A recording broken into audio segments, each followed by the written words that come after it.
Who Needs Justice?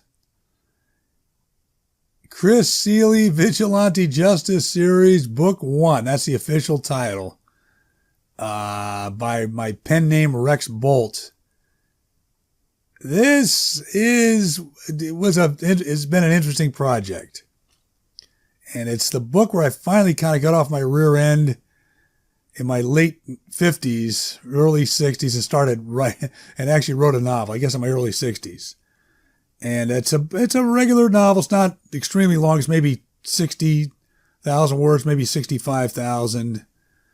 But I came up with the idea, even, I may bore you because I may have probably told this if anybody's listened to me before, but I'm going to, do it anyway here. Two things. There was a show when I was a kid called Run for Your Life with Ben Gazzara. And, there was a guy every week. It was pretty interesting. I don't know if the show was actually very well done, but the premise was interesting. I was probably too young to know if it was actually well orchestrated. But the guy was given a terminal diagnosis of leukemia, which in those days was pretty much fatal. They didn't have much of any treatment for leukemia. So that could be a death sentence. He was given a year and a half to live. And so while he was healthy, he just decided, I'm going to run around and do everything I can. And I think they use the little term grabbing the gusto. He's going to grab all the gusto he can in the time he has left. So every episode was something different, self-contained, where he's having a different adventure, doing something, going somewhere, doing something that he wouldn't have done, most likely, at least with any urgency, if he was 100% healthy, if he didn't have this thing hanging over him. And I sort of liked that. He didn't sit around feeling sorry for himself. He just went out there and he was going to, keep, kind of have these adventures as long as he had the energy. So that was one thing. And then the other thing was, I ran into a guy one time. He might have been joking. He was probably joking around, but he just basically said he had a bad neighbor and he can understand if, somebody having a terminal disease with a bad neighbor, he can understand it in the movies anyway, in fiction. You can understand a guy wanting to kill the neighbor. You have a terminal disease, you're going down the tubes anyway, and you got this terrible neighbor that's been making your life miserable for, 25 years next door to you, raining on your parade, just right and left, calling the authorities on you, calling the sheriff, calling the housing department, everything you do, because you're having a good life with your family and the other guy's miserable. There comes a point where you might want to take it in your own hands, at least in fiction, if you had this terminal situation. So, the guy was joking around, but I put it together and I thought, gee, okay, what if you have a character who does get a terminal disease, and on the one hand, he does want to enjoy the rest of his life and have adventures, but on the other hand, he wants to take care of people that have either wronged through his lifetime, wronged him or his family members or his friends. People that really, in his opinion, really need to be taken care of, figuring, well, if he gets caught, he's going down the tubes anyway. So he has a lot more, motivation now to do that stuff. So I create a character like that. He's a young enough guy, gets an out of the blue diagnosis. And when he kind of recovers mentally, he ends up making a list of these people.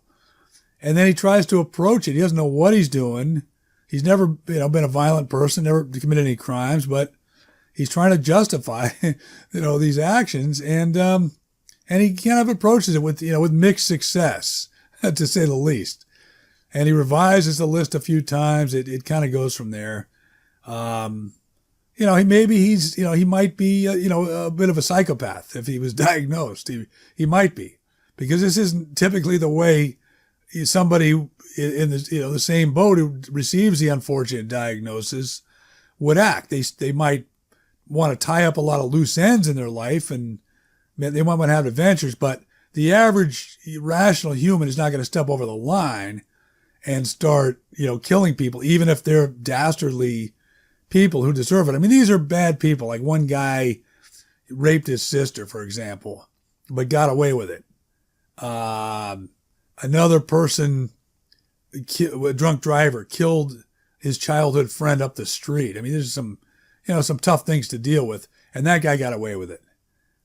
Just stuff that, where he thinks these people should not be just walking around like nothing happens. Sorry.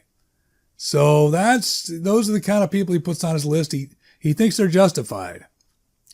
Another guy caused a high school kid to overdrink at a party, and she died. Alcohol poisoning, and it was his fault. And he got away with it. Things like that.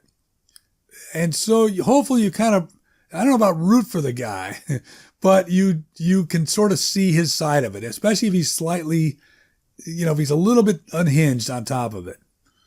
So that's how this whole thing evolved. And I realized I'm trying to put book 1, Who Needs Justice, the first in the series. Right now there's 8 of them.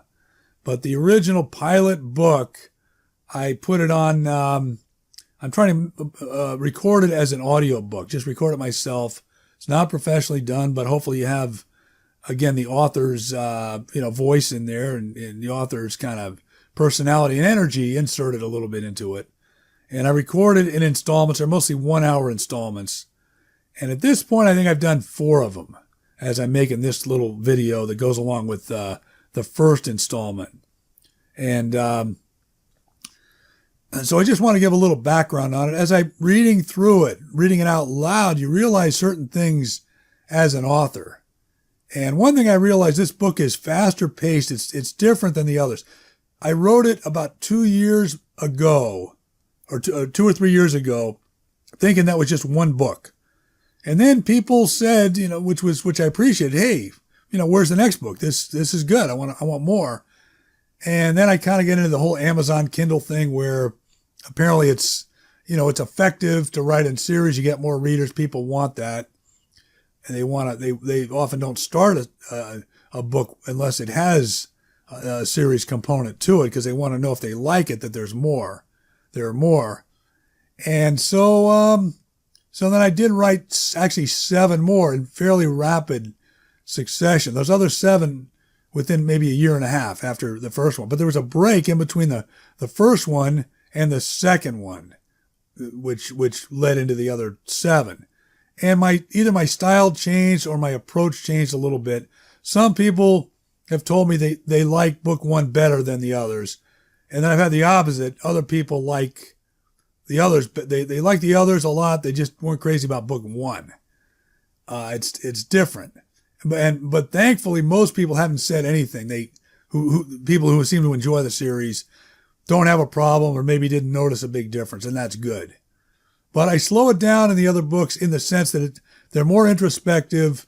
He's dealing with a little bit less, but there are a few more, emotional, psychological things in the other books that are disturbing him.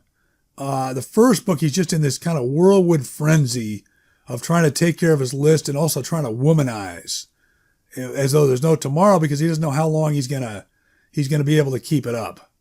Keep up the womanizing, but keep up the staying alive as well.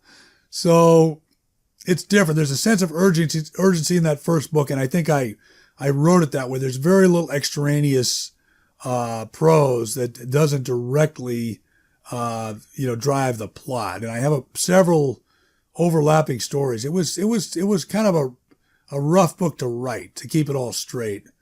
And hopefully I pulled it off. Hopefully you will enjoy it. And that'll get you started in the first installment. Who Needs Justice? Thanks a lot.